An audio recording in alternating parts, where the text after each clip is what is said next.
Attendez, Nicolas Sarkozy va aller en prison là? Quelle indignité.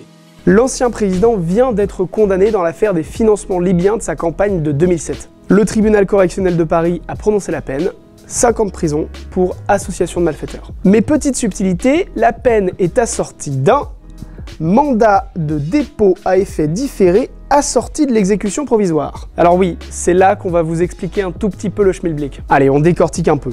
Déjà, mandat de dépôt à effet différé. Ça signifie que, maintenant que la peine a été prononcée, Nicolas Sarkozy va être convoqué par le parquet le 13 octobre.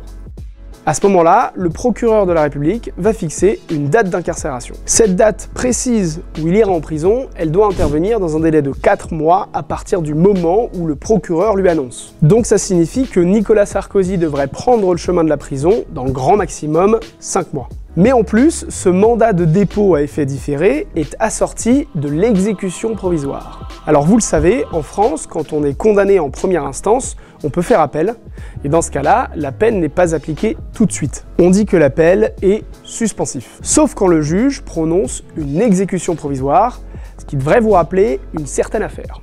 Ça signifie que même si Nicolas Sarkozy fait appel, il devra aller en prison à la date que le procureur lui indiquera. En revanche, il pourra faire une demande de mise en liberté devant la cour d'appel dès le premier jour de sa détention. Donc oui, Nicolas Sarkozy va aller en prison.